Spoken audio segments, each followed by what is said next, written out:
If you didn't know already, the UK government has been experiencing increase in people coming into the UK, both legally and illegally, and they've been making plans and looking for ways to cut this migration, net migration, so they can, I don't know, achieve whatever they want to achieve with their country.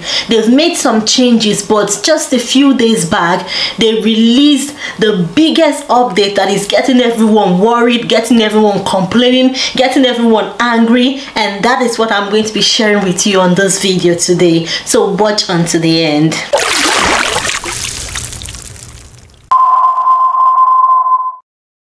Hi guys, if you're seeing me for the first time, my name is Deb and you're welcome to Discover with Deb. On this channel, I talk about everything migration to various parts of the world, nursing licensing and healthcare professionals licensing to practice in other countries around the world, student visa, immigration for students, scholarships, study abroad opportunities, and career growth. If all these topics are topics that you'll be interested in, please do consider subscribing to this channel, and don't forget to hit on the bell notification so you can be notified each time I upload a new video. So there, if you heard the news a few months back, the UK government decided to stop issuing visas to students who are coming into the UK to study for their master's degree and their dependents. To stop issuing visa to their dependents. Dependents mean their family, for example, spouse, a husband or wife, children of the student who is coming to study, except for those who are coming to study research specific courses here in the UK. They also increased visa fees, immigration surcharge. That did not stop there. Just recently, they've decided to introduce a 5-point plan to further cut immigration into the UK. One of the changes they are trying to make is to stop care workers and senior care workers coming into the UK through the health and social care work visa to stop bringing in their dependents into the UK when they are coming to work in the UK. According to them, they said that in the year ending September 2023, they said that visas were issued to 100,000 care workers, and these 100,000 care workers came alongside 120,000 dependents as they were coming to the UK. And they are saying that these dependents who come into the UK alongside these care workers, only about 25% of them are able to work and are able to get some money to support the UK economy, whereas the rest of them, that's about 75% of them, are reliant on public funds, using the UK public funds and not contributing to the economy of the UK, and they feel it's not good enough. When the UK Home Secretary was talking about this bill in the House of Parliament, he was mentioning care workers and social care workers, but he never mentioned nurses, doctors, because all these people are also part of the health and social care worker visa route. I mean to say, he didn't mention. So we don't know if doctors, nurses are going to be included, but whether doctors, nurses are included or not, so long as it is the health and social care worker visa under the skilled worker route, so a lot of people feel it's unfair to discriminate some people from the others. And I know it is really unfair to discriminate if it's going to be like not everyone under the health and social care worker visa or under the skilled worker shouldn't come with their dependents. It is well understandable. At least you're not discriminating anyone. And again, care firms who wish to recruit from overseas will now be monitored by the CQC, that is Care Quality Commission, regulated, I mean to say, by the Care Quality Commission, in order to be sure that they are not selling certificate of sponsorship. Like you've heard, a lot of people buy certificate of sponsorship, and if you hear the amount, oh my goodness, it's outrageous, the amount of money they sell certificate of sponsorship. So they are going to be monitoring this to ensure that people don't buy certificate of sponsorship. If the care firm or the care home or the hospital or whatever does not need overseas workers, they wouldn't get the license to employ people from overseas. Secondly, they want to increase the skilled worker minimum salary from what it is at the moment to £38,700. So what that means is, companies who employ skilled workers from abroad, which is under the shortage occupation list, they could pay skilled workers, overseas skilled workers, less amount of money to employ them, to lure them, attract them into coming to the UK to work, because these skills were short in the UK. They were short of these professionals in the UK. So now they want to end that and increase the salary to a minimum of 38,700. So if you want to employ a skilled worker from overseas, the minimum salary you can pay that skilled worker to be qualified to get a visa has to be 38,700. And they also want to scrap 20% discount salary rate for shortage occupations list. What that also means is that, for example, if someone working in my occupation in the UK can earn £30,000 in a year, so long as they want to recruit me from overseas, they can pay me 20% less that amount for them to be able to recruit me to come into the UK, because that occupation they were short of people in that occupation in the UK. But now they want to take away that 20% discount and reform the shortage occupation list. That is, remove some occupations from the list, maybe add a few that they need to add into the list, and just make it a new list altogether. So some of the occupations that are currently on the shortage occupation list may be removed, may not be there when they are done with all of this. And they say all of these new points are going to get 5 points, I mean to say, are going to go into effect from spring next year. That is around March 2024. The next thing they want to do is to increase the minimum salary for UK residents, that's those that have gotten their settlement in the UK in the indefinite leave to remain, and UK citizens who wish to bring their family, to sponsor their family to join them. So now they want to increase the salary. The minimum salary you have to earn to sponsor your family to join you has to be £38,700.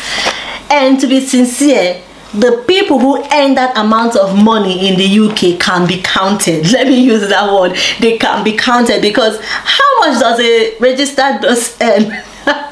How much does a registered nurse earn? Band 5, band 6. For you to earn that amount of money, you have to be on a very high level. That is, if you work in the health and social care sector, which is one of the major sectors that attract international skills.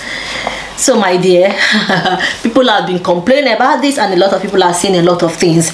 And then finally, they want to review the graduate route to permanent residence. That is the graduate route, and I believe that will include the postgraduate work visa route. They will review it, and who knows if they are going to say in the future, once you're done studying in the UK, pack your bags and go back home. No more post-study work visa. We don't know what they are going to come up with. We don't really know what they are going to come up with. So this is just a new point they are passing into bill, and it's going to be coming into effect from March next year, 2024. A lot of persons are angry about this. People are saying, how do you want me to come to your country to work and you don't want me to come with my family? If you tell anybody about traveling abroad, the first question they ask you, can I come with my family? Because you know, family is very precious. You can't leave your family behind because you want to go make money. It's very sad, especially if you live abroad. Living abroad without family, living abroad is very lonely, as in very lonely. I watched a video about a girl who her parents, I mean to say, sent her to Canada precisely to go study for, I don't know what she went to study, and she was crying that she's lonely, no friends. Living abroad can be very lonely, because here everybody is working, everybody wants to make ends meet. You are working to pay your bills. If you don't pay your bills, you become homeless. I heard on the news the other day, a homeless man was found frozen in his car. This is winter. It's very cold here. It's very cold. If you don't have accommodation, you're going to freeze to death, because the cold outside is nothing to write home about. You can see people working 2 jobs, 3 jobs just to make ends meet, pay their bills, save something, live a good life. You hardly even find someone coming to visit you in your house. You hardly have time to visit someone else. It's really very lonely here if you do not have a family. You see, your circle is just your family, people you meet at, when you speak, we talk to. So coming abroad without a family is very hard. So people have been complaining, how will you tell me the minimum? Especially British citizens are complaining, because a lot of British people won't be able to, for example, if you marry a British citizen and the British citizen is not earning up to £38,700, forget it, you're not coming to the UK. You're not coming to the UK. if this bill goes into effect from spring and from March next year, you're not coming to the UK. So your partner in the UK has to be earning at least £38,700 for him or her to sponsor you to come to the UK. So people have been complaining and saying a lot of things, but no matter how you complain, this is the government. That's their job. They are doing their job. You know, I lived in Dubai for a long time, and I felt like the Dubai government was like a government that their immigration policy, in fact not just immigration, their policy changed within the twinkle of an eye. And I'm like, why are they always changing things? Today you come here, you hear this, the next day things have changed. It's just, I felt like it was such an unstable country, and I didn't like the way things were just changing so rapidly. But I later discovered that change is inevitable, and change is what drives reform, is what drives growth. If you remain in the place you are without changing, you can't grow beyond what you already are. So you have to keep changing things, reviewing things to make sure it's working for you. So that is the government. They are doing their job. They're trying to make their country better based on what they think and what they feel. So my own advice is, if you're planning to come to the UK and you're in the middle of your plan, or you're over halfway through, you can continue with your plan and hope that you'll be able to come. But if you are planning to come to the UK and you're not even halfway into your plan, stop. There are many other countries. Anyway, I wouldn't advise you to stop. Let me not say stop. You can make your decision, but there are many other countries that will accept people, that are open. There are many countries that are open for migrants right now to come into their country, and you can look elsewhere. The UK is not the only country. I mean to say, it's not the only country that you can go to and have a better life. There are many other countries out there. For me, I believe that it is better to go to a place where you are needed, you are welcomed, and you are appreciated, than to go to a place where you are needed but not welcomed and not appreciated. So what does that mean? For example, you come to my house with your wife and your husband, or your children, or your husband and your children, and I say to you, you're welcome, come in. Your husband or your wife and your children are not welcome, go away. Would you come into my house? When they said they reduced the 20% discount for skilled worker visas, but they excluded the health and social care workers, so you can pay the health and social care workers less amount of money and still invite them and still let them come into the UK because they need health workers. As we all know, the UK healthcare sector is severely understaffed. Like, they need a lot of staff. So that's why they are excluding those coming through the health and social care worker routes. They are excluding them from this 20% discount so they can have the skills they need. But why do you want me to come to work in your country, but you don't want me to come with my family? How do you want me to cope? When I was researching about this, I was reading one of the comments in one of the posts, and someone said, my close relative is in a care home. 90% of his carers come from overseas. The idea they would have to leave their family in Sri Lanka and other countries to look after my own relative is abhorrent to me. You can imagine that I'll leave my family back home and then I will come here to look after your own relative. How does that sound? But anyway, I'm not angry with them. It's their country. They have the right to make the decision. So you now make the decision for yourself. There are many other better countries that you can go to settle with your family and enjoy your life. So it's up to you to decide whether you want to continue, or you want to kill yourself, or you want to complain, or you want to cry, or you want to curse the UK government, or you want to do this, that. It's up to you to decide. So there, that is it for today. Thank you so much for watching. If you're a registered nurse and you're looking to immigrate to Canada, to the United States of America, or to Dubai, I've made videos about that on this channel. If you're a student looking for study abroad opportunities, scholarships, undergraduate, postgraduate, graduate scholarships, I've made videos about that on this channel. Please look on this channel and watch. If you are looking for immigration to Canada via the express entry route and you don't understand it, I've also made videos about that. So look into this channel and watch all of those videos, and don't forget to give this video a thumbs up. Don't forget to subscribe to this channel if you're yet to do so, and don't forget to share this video. And I love you all. Thank you so much, and bye. From bringing family dependents, and we will require care firms in England to be regulated by the Care Quality Commission in order for them to sponsor visas. Approximately 120,000 dependents accompanied 100,000 care workers and senior care workers in the year ending September 2023. Only 25% of dependents are estimated to be in work, meaning a significant number are drawing on public services rather than helping to grow the economy. We recognise that foreign workers do great work in our NHS and health sector, but it is also important that migrants make a big enough financial contribution. Therefore, we will increase annual immigration health surcharge this year by 66%, from £624 to £1,035, to raise, on average, around £1.3 billion for the health services of this country every year. Second, we will stop immigration undercutting the salary of British workers. We will increase the skilled worker earnings threshold by a third to £38,700 from next spring, in line with the median full-term wage for those kinds of jobs.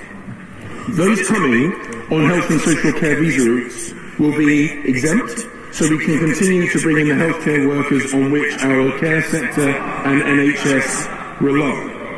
Thirdly, we will scrap cut-price shortage labour from overseas by ending the 20% going rate salary discount for shortage occupations and reforming the shortage occupation list. I have asked the Migration Advisory Committee to review the occupations on this list because of our new higher skilled worker salary threshold, and we will create a new immigration salary list with a reduced number of occupations. People only bring dependents who they can support financially. By raising the minimum income for family visas to the same threshold as the minimum salary threshold for skilled workers, which is £38,700. The minimum income requirement of £18,600 has not been increased since 2012. Madam Deputy Speaker, this package of measures will take place from next spring. Finally, having already banned overseas master's students from bringing family members to the UK, I have asked the Migration Advisory Committee to review the graduate route to prevent abuse, to protect the integrity and quality of the UK's outstanding higher education sector. It needs to work in the best interests of the UK, supporting the pathway into high-quality jobs for the global talent pool, but reducing opportunities for abuse. Madam Deputy Speaker, this package of measures, taken in addition with the measures on student dependents that we have already announced in May, means that around 300,000 fewer people will be eligible to come to the UK than were coming last year. This is the largest reduction on record. Immigration policy must be fair, consistent, legal and sustainable. That is why we are also taking the fight to illegal migration. Our plan to stop the boats is working. Small boat arrivals are down by a third, even as illegal migration across the rest of Europe is on the rise. Madam Deputy Speaker, today we have taken decisive action to reduce legal migration with our 5-point plan. Enough is enough.